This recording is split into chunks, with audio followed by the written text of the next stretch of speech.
Eu sou Mário Persona e essas são as respostas que eu dei aos que me perguntaram sobre a Bíblia.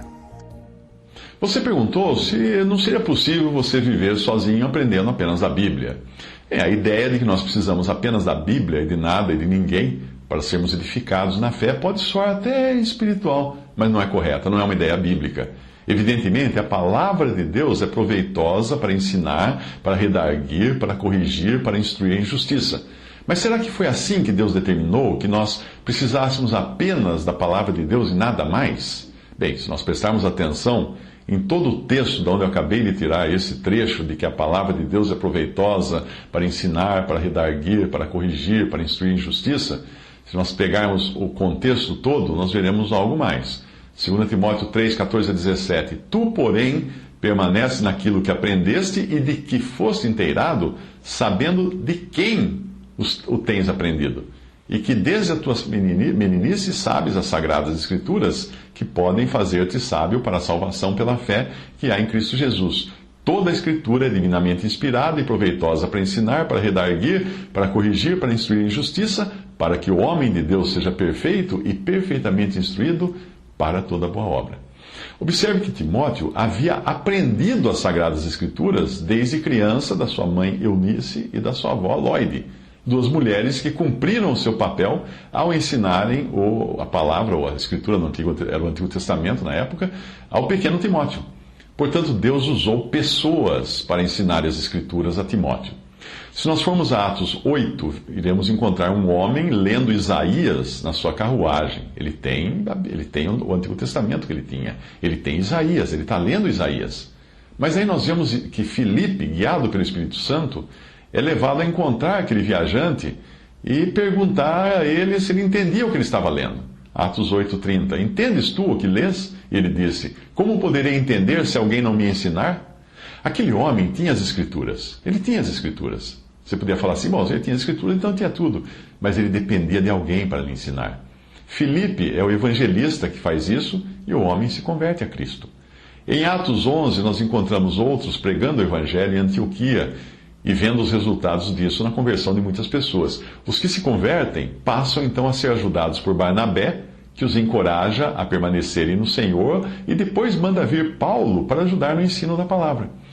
Tudo isso está em harmonia com o que é ensinado em Efésios 4, versículos 8 a 14. Por isso diz: Subindo ao alto, levou o cativo o cativeiro e deu dons aos homens. E ele mesmo, Cristo, deu uns para apóstolos, e outros para profetas, e outros para evangelistas, e outros para pastores e doutores, querendo o aperfeiçoamento dos santos para a obra do ministério, para a edificação do corpo de Cristo, até que todos cheguemos à unidade da fé e ao conhecimento do Filho de Deus, ao homem perfeito e à medida da estatura completa de Cristo.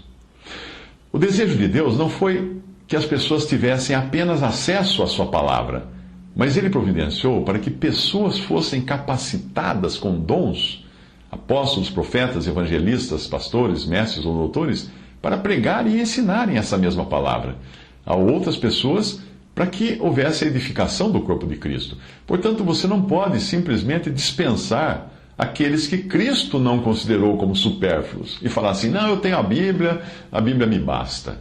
Não, você não pode fazer isso.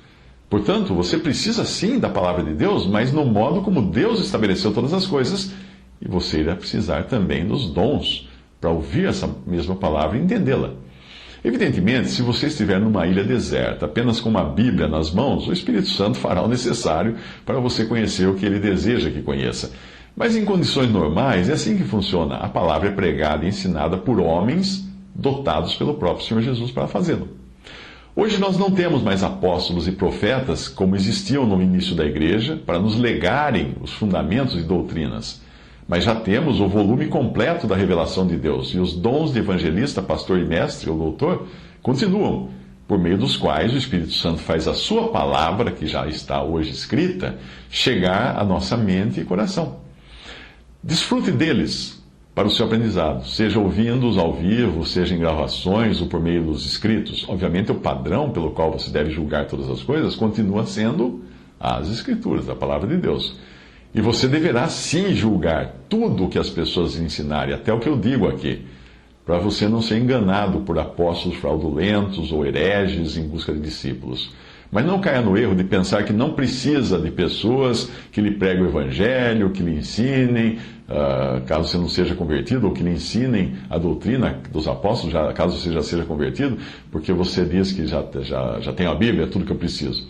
Pensar que você pode dispensar os dons que Cristo deu à igreja, a fim de ficar apenas com a Bíblia, pode soar uma atitude muito espiritual da sua parte, mas é biblicamente errada e egocêntrica. Nenhum de nós é autossuficiente nas coisas de Deus. Nós precisamos uns dos outros para aprender. 1 Coríntios 12, de 20 a 31, diz que assim, pois, há muitos membros, mas um corpo. E o olho não pode dizer à mão, não tenho necessidade de ti.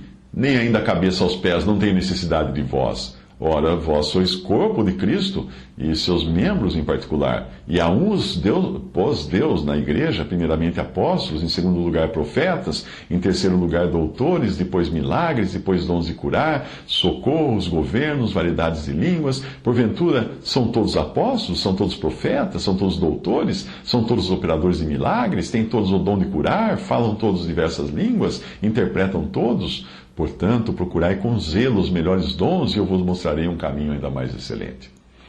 Veja que além dos dons mostrados em Efésios, existem outros ou manifestações espirituais de um caráter mais prático para as questões do dia a dia.